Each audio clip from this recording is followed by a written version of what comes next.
Сайн бацгаана guys. Бүгдээрэнд нь амралтай өдрийн мэнд. Тэгээд бас наадмын баярын мэнд. Тэгээд бүгдээрээ сайхан наадж байгаа гэж найдаж байна. За тэгээд эх 7 хоногт маркет ямар хаа маркет автлаг өргөж байна. За долларын индекс дээр хэдүүлээ bullish гэж ярьж байгаа. Тэгээд за би энд нэг одоо bearish bullish FIG үүссэн гэж ярьсан. За энэ FIG руугаа арилдсан. Тэгээд 2-7 хоног ингэж арилсан. Өнгөрсөн 7 хоног бас энэ руу арилжаад тэгээд энэ дээр хаагдсан байна те. За тэгээд би доллар дээр оосо bullish та нар мэдж байгаа миний бичлэгийг үзэж байгаа.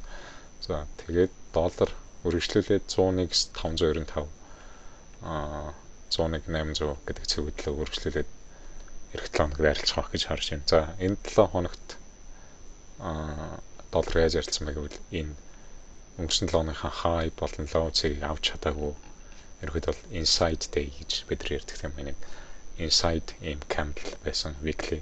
За тэгээд inside im candle байхаараа ер нь яадаг вэ гэхээр дараачийн одоо 7 хоногийн candle илүү том ингэж юм юусан хүчтэй их хөдөлгөөн орж ирнэ гэсэн үг ерөөхдөө. За тэгэхээр дараа 7 хоногт доллар төр илүү их тийм expect хийж байна. За тэгээд тэр чинээгээр бусад маркетуудаас илүү хөдлөх баг. Тэгээд ер нь бол илүү тийм volatile өндөр зах зээл эх 7 хоногт болох магадaltaй гэж таамаглаж байна.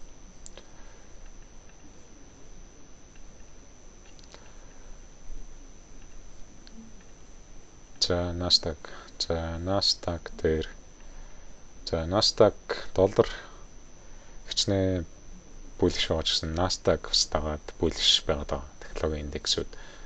За тэгээд одоо уул нь доошоо доллар индекс явж байгаа. Доошоо унах хэвээр. Тэгтээ Nasdaq технологийн хвцаанууд bullish байсаарлаа. За тэгээд эх 7 хоног тэр энэ bullish байдлаа хадгалбал 30,600 гэдэг цэглүү товтлон багтай. Тэгээд за ийшээгаа хөрвөл бүр all time high хийх магадaltaй харагдаад байгаа.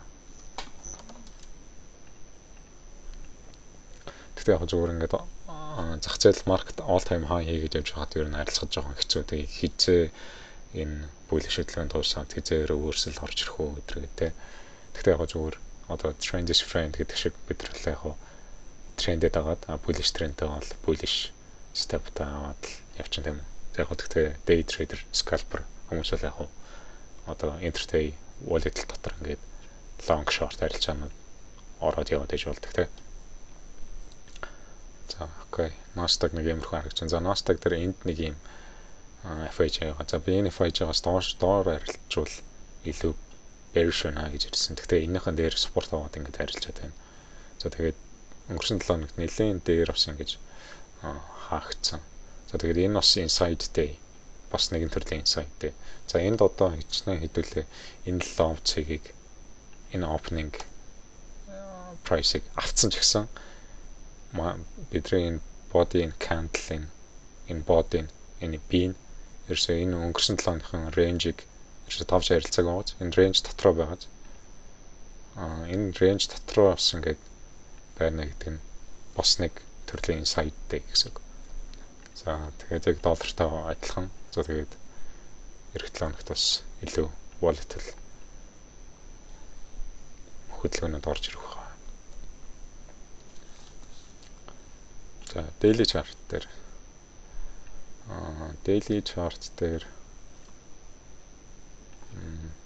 гэхдээ нэг энд нэг юм inversion fair value гэдэг байгаа тийм үү. Энэгээ нүүр тэгээд энийхэн доор арилж байгаа. За тэгээд энээсээ эсрүүцлээд доошоо унахс магадaltaй. Тэгэхээр яг бол одоо тэгтээ ингээд daily chart харахаар ингээд consolidation хөдөлгөөнтэй байгаа. Тэгээд яг эх 7 хоногт зах зээл яах нь эхний даваа гараг ер нь бол ажиглан тэгээд тэрнээс хамаараад зах зээл ямар байх нь харна гэсэн үг. За gold. За gold дээр би энд нэг одоо bearish FIG үүссэн байна гэсэн. Тэгээ энэ FIG-ийн үүс арилжаад тэгээд доошоо арилжна гэж ярьсан. За энэ FIG руу ийдсэн арилжсан. За тэгээд энэ FIG руу арилжаад энэ Planet Candle-ийн доор хаагдсан байна те 4128 6 гэдэг цаг дээр. За одоо үргэлжлээд эх 7 хоногт ингээд доошоо хөдөлгөөнүүд алт дээр бол үргэлжлээд явна гэж харж байна. За EURUSD.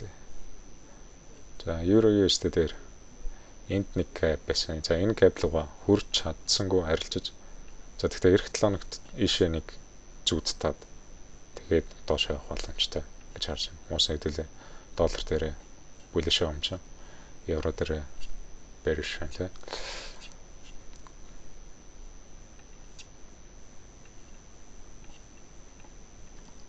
За ийшээ арилжихгүй бүр доошоо яваад энэ цэг энд нэг swing low бааз. За энэ swing low авчих юм бол зах зээл илүү хүнд байна л гэсэн үг. Илүү bearish байна л гэсэн үг. Тэгээд доошоо бидний харж байгаа цэг 1.13246 гэдэг цэг рүү арилжих боломжтой. За биткойн. За биткойн дээр би биткойныг ярьжсэн. За биткойн ерөнхийдөө одоо л нэг жоохон дээшээ pullback хөдөлгөөнөд орж ирэх байх гэж таамаглаж байсан. За тэгээд pullback хөдөлгөөнөд дээшээ хөдөлгөөнөд орж ирж байгаа шиг байна. За тэгээд энэ надлын 65548 67245 гэдэг цэгүүд лөө харилцах боломжтой гэж би ярьжсэн тийм. За ер нь бол тийм pullback хөдөлгөөнөд орж ирж байгаа харагдаж байна. За тэгээд тэрнийхэн дараа биткойн бол ингэж доошоо арилжих төлөвтэй харагдаад байгаа. За oil. За crude oil. За crude oil бол энэ төдөлөө маш тийм эвгүй эргэлтийн цэг дээр ирсэн байгаа даа.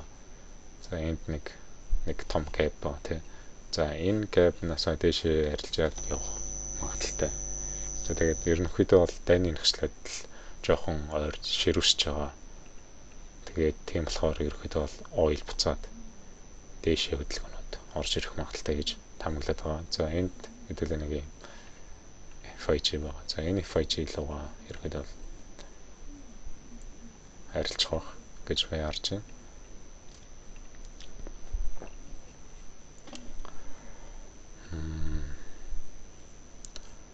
За тэгээд зах зээлийн таамагуд ерөнхийдөө нэг иймэрхүү байна гэж. Тэгээд ерөнхийдөө яг ингээд хэдүүлээ харж хахад ер нэг юм consolidation хөдөлгөөнд орцсон байгаа ч зах зээл ингээд.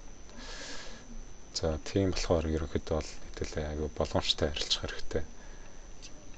Leverage margin ихсгэж хийх болохгүй. Тэгээд дайны нөхцөлөд литр хэцүү байгаа. За тэгээд яг яаж зах зээл эргэж болно те. Тэгэхээр хэдүүлээ маш боломжтой арилжих хэрэгтэй.